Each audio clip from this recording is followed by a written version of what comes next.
दम नहीं है मोदी जी में, और बिल्कुल भी दम नहीं है। राहुल जी ने खुला चैलेंज दिया था, इंदिरा जी का आधा दम भी हो तो आइए और 29 बार डोनाल्ड ट्रंप ने कहा उन्होंने सीज फायर किया है, सदन से बोलिए ट्रंप झूठ बोल रहे हैं। बोल नहीं पाए मोदी जी। 1 घंटा 42 मिनट तक मोदी जी ने लफाजी करी, बड़ी बड़ी बातें करी, खूब जमकर कोसा कांग्रेस को, जो उनका फेवरेट पास टाइम है वही वो कर सकते हैं। लेकिन उन्होंने एक बार भी डोनाल्ड ट्रंप का नाम नहीं लिया और एक बार भी चीन का नाम नहीं लिया। अलबत्ता नेहरू जी का नाम उन्होंने 15 बार लिया। कभी कभी तो लगता है कि अगर पंडित नेहरू ना होते तो अपने नरेंद्र क्या बोलते सदन में। खैर, डोनाल्ड ट्रंप का नाम ना लेना और चैलेंज जब किया गया, चुनौती जब दी गई, उसके बाद भी ना लेना, इस बात का सबूत है कि मोदी जी डरते हैं। क्यों डरते हैं मुझे नहीं पता। राहुल गांधी जी ने उनसे उनकी बीच स्पीच में कहा भी, कह दीजिए डोनाल्ड ट्रंप झूठ बोल रहे हैं। मोदी जी पानी पीने लगे और कैमरा जाके ओम बिरला जी पर टिक गया। खैर, चीन की जहां तक बात है, हमारी सेना के प्रमुख, हमारी शूरवीर पराक्रमी सैनिक ये कह रहे हैं कि हम पाकिस्तान से नहीं, हम तो चीन से लड़ रहे थे, पाकिस्तान तो सिर्फ एक फ्रंट था। उस चीन का मोदी जी ने 1 घंटा 42 मिनट में एक बार भी नाम नहीं लिया। अरे अपनी सेना का तो साथ देते, लेकिन वो भी दम नहीं दिखा पाए मोदी जी। खैर, मोदी जी ने लफाजी करी, मोदी जी इतिहास में चले गए। मोदी जी वर्तमान की कहां बात करते हैं। बात करते करते मोदी जी ने एक बात कही कि खून और पानी एक साथ नहीं बह सकता है। यह सही बात है, नहीं बह सकता है, लेकिन खून और क्रिकेट मैच कैसे एक साथ होता है मोदी जी, जरा यह भी हमें समझाइए। क्योंकि जो आप कर रहे हैं उस लफाजी की असलियत यह है कि हिंदुस्तान और पाकिस्तान का क्रिकेट मैच हो रहा है, आपके प्रिय भतीजे जी जयशाह जी करा रहे हैं और आप उनसे कुछ कह नहीं पा रहे हैं। तो ये बड़ी बड़ी बातें जो सदन में करते हैं, असलियत यह है कि पाकिस्तान के साथ आपका प्रेम बड़ा पुराना है। आप ही गए थे लपके वहां बिरयानी खाने, आप ही ने उनको शपथ ग्रहण में बुलाया था, आप ही ने आईएसआई को पठानकोट बुलाया था, सबको पता है आपने क्या किया है। लेकिन क्रिकेट मैच और खून भी एक साथ नहीं हो सकते हैं। यह देश कहना चाहता है, ये वो विधवाएं कहनी चाहती हैं जिनका सिंदूर उजाड़ा गया। एक और बात, विपक्ष के तमाम लोगों ने खुले तौर पर और पूरे दिल से सेना की प्रशंसा करी और कहा कि हम 100% आपके साथ हैं। लेकिन उन्होंने एक सवाल पूछा और सवाल जवाबदेही का है। ये 200 टेररिस्ट, 200 किलोमीटर अंदर टेररिस्ट आए, अंधाधुंध गोलियां चलाई, अंधाधुंध गोलियां चली, 1 घंटे तक मौत का मंजर सिर के ऊपर घूमता रहा, आर्मी नहीं पहुंच पाई, सुरक्षा सैनिक एक भी नहीं था वहां पर। ये लोग आए कैसे? इतनी बड़ी सुरक्षा चूक हुई कैसे? ये जिम्मेदारी किसकी है? ये जवाबदेही किसकी है? एक इंटरव्यू में आकर वहां के एलजी ने कह दिया जवाबदेही मेरी। अरे है तो अपने पद से रिजाइन करिए, कुर्सी से काहे चिपके हुए हैं? लेकिन यह गलत बात है। जवाबदेही असल में अमित शाह जी की है, आपके परम प्रिय अमित शाह जी की। वो इस देश के गृह मंत्री हैं, उनकी नाक के नीचे मणिपुर जलता रहा, उनकी नाक के नीचे दिल्ली में दंगे हुए, उनकी नाक के नीचे लगातार आतंकी हमले जम्मू कश्मीर में होते रहे और फिर पहलगाम हो गया।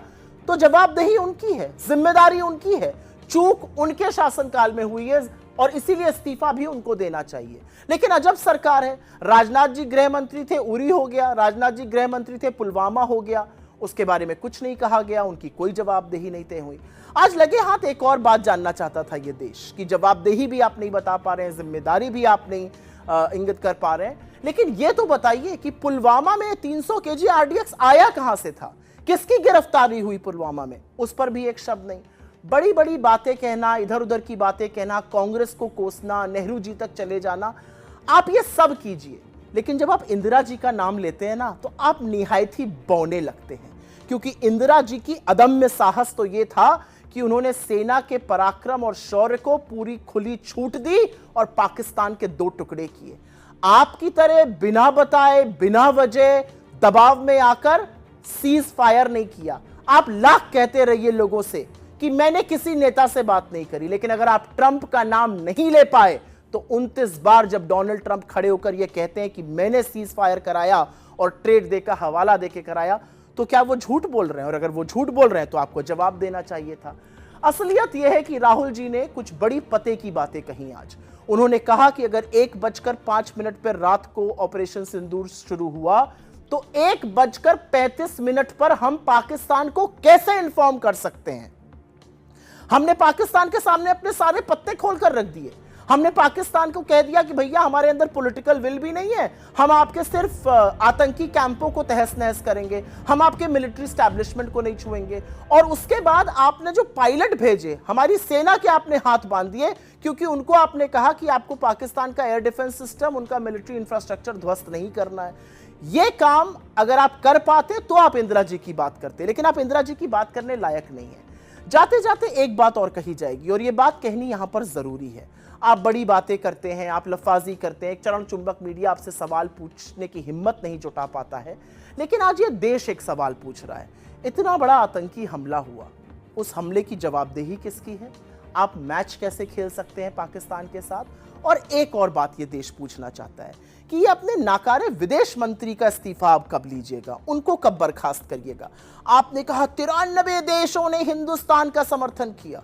हिंदुस्तान ऐसा है, पूरा दुनिया उसका समर्थन करेगा। एक बात का जवाब दीजिए, क्या इनमें से एक भी देश ऐसा था जिसने पाकिस्तान की बुराई करी, जिसने पाकिस्तान की निंदा करी, जिसने पाकिस्तान से उमड़ते हुए टेरर की निंदा करी और खुलकर बोला कि पाकिस्तान ने गलत किया? एक भी देश ऐसा नहीं था, ना ब्रिक्स में, ना क्वाड में, किसी भी मल्टीलैटरल में आप वो नहीं कर पाए। पाकिस्तान के असीम मुनीर दावत उड़ा रहे थे, मुर्ग मुसल्लम खा रहे थे डोनाल्ड ट्रंप के साथ, और आप 35 मिनट फोन पर बात करके ही खुश थे, उसी में उछल रहे थे, उसी में आपका मन भर गया था। मोदी जी, इस देश को एक कायर, एक डरपोक प्रधानमंत्री नहीं चाहिए। इस देश को एक ऐसा प्रधानमंत्री चाहिए जो सेना को छूट दे, जो सेना के पराक्रम और साहस को पहचाने और उनको आगे बढ़ने की क्षमता दे। आपने हमारी सेना के हाथ बांधे और ये बात अब इतिहास में दर्ज हो चुकी है। एक और बात आज इतिहास में दर्ज हुई कि डोनाल्ड ट्रंप से, चीन से और पाकिस्तान से आप थर-थर कांपते हैं, और जब राहुल गांधी जी आपको ट्रंप का नाम लेने के लिए कहते हैं तो आप पानी पीने लगते हैं। डर आपको लगता है, गला आपका सूखता है।